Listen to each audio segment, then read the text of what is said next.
So starting with the goalkeeper, a difficult decision because if I look back, go back as far as, you know, I grew up with the stories of John Thompson, and obviously, of course, the great keeper that he was before he passed away, unfortunately.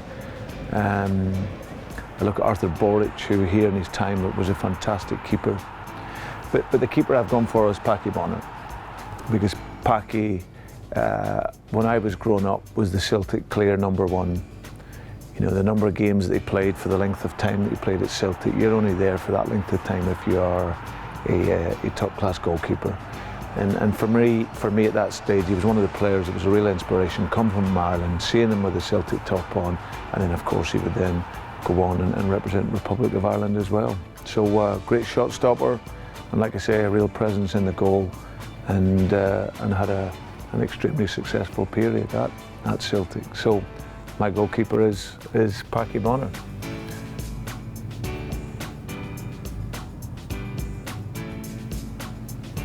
If Pelly picks Danny McGrain in his World 11, then there's absolutely no excuse why I don't pick him in it. But again, naturally, the brilliant player that he was, Danny, I think he, firstly as a character, again in that side, growing up watching him when I was younger, real fearsome competitor, but an absolutely brilliant player. He controlled virtually that right side on his own. Could have played either position, but certainly at right back. You know, there's some very good players here, like Chris Morris was a very good right back when I was growing up watching him. But Danny McGrain is a legend of the club, and for a reason, and which is why he's one of the best full-backs, not just in Scotland but throughout the world. So Danny goes in at right back.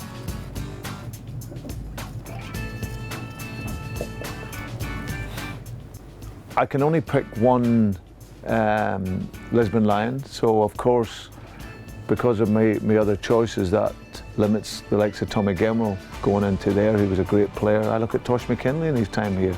Tosh works with us. But the guy that I'm going for in here, again, another inspiration to me, and I used to get real pride watching him every time he played for Celtic, was Anton Rogan. Anton was someone who I grew up watching. You know, in that period, he was from Belfast, he was Celtic daft, and what I knew with Anton is he gave absolutely everything to Celtic. Whether he played good, bad or indifferent, he loved Celtic, his passion, Celtic, his Celtic family.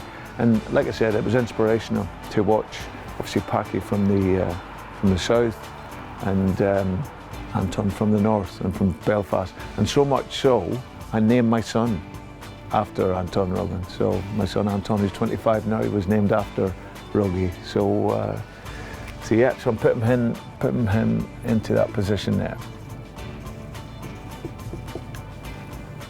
Very difficult, because like I say, with only one Lisbon Lion, I can put in the team. It rolls out, you know, a couple of great players that played in there, like Sir John Clark, and of course Billy McNeil, our captain, who was you know, an absolute legend at the club, both as a player and as a manager. So with that in mind, I've had to look at two other players, and obviously the first one on this side, I'm going for Roy Aitken. Roy, I grew up with chants of Feed the Bear when I was younger, watching Roy, but you think as a player, he got in the first team at 16 years of age, he played his first game, and then to go on and have the career that he had at Celtic was absolutely phenomenal. So I'd put Roy Aitken in there. Well, the other one was a player that I'd really admired, and again, a number of central defenders. You know, I think of my time coming through, and I think of Mick McCarthy had a great little spell here playing. There was other players that were very good, but there was a standout player for me, and he only played one season at Celtic, but he was absolutely outstanding player. You know, 6'3", fast, quick, he could play football, and that was Paul Elliott.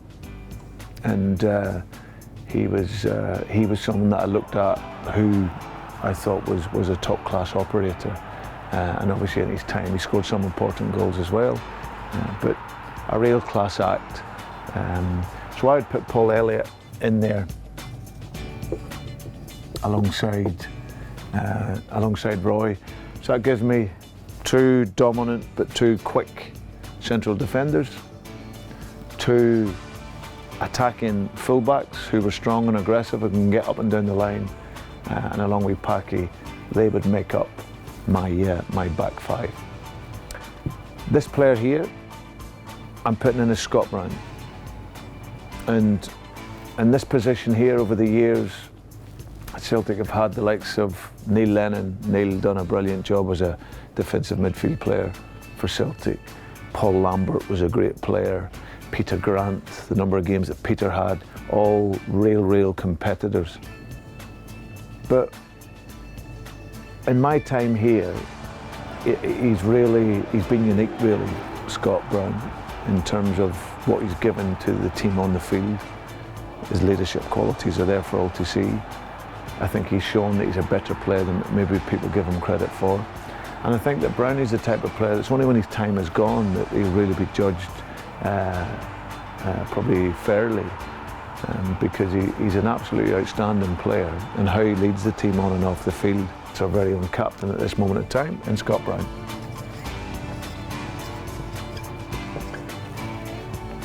And the two on either side probably wouldn't be a surprise really. I think that my first one here is Paul McStay on the right hand side. Paul was someone that, for me, there was no successor really. He was absolutely unique. He always lit up a game in difficult moments, and just in every single game that Paul McStay played, he did something that was just different. And beside him, they would have looked after each other, was Tommy Burns, TB. Both of these guys, their love for Celtic, the number of games that they played, Celtic was their life. And Tommy, I was left-footed growing up, and I was always attracted to the left-sided players. And Tommy, I think every young Celtic supporter, and especially if you're left-footed, you want it to be Tommy Burns. And that three there would how I like the balance of a team. So you've got a real competitor, you've got a runner, and you've got a passer, and it's a real creative midfield. Starting on this side here, and obviously with Jinky Johnson from the right, someone voted the best player in the history of the club, and that's for a reason, and hence the reason why the likes of Billy McNeil and that isn't in my team. But Jinky I never got to see live, only through stories and through videos and watching him. Absolutely amazing talent. So he was definitely in there. On this side, it was Kenny Dalglish, can play sort of inside more rather than being a winger. Again, one of the very few players that was a legend at this club and then went on to the other club I managed at Liverpool, where he was voted the best player in the history of Liverpool, and he would be the other player that I would put in here. And then the man that was renowned throughout the 2000s in Henrik Larsson. So came to Celtic, probably didn't start as well as what he wanted, but certainly then throughout the remainder of his career at Celtic was absolutely phenomenal in terms of his goal scoring record, his work rate, and just the quality of his goals and his big goals. And I think it tells you everything about his qualities, the length of time he stayed here. Then actually when he left here, that he then went on to play for Manchester United and Barcelona. So that is my ultimate Celtic team, and so it's ultimate Celtic 11.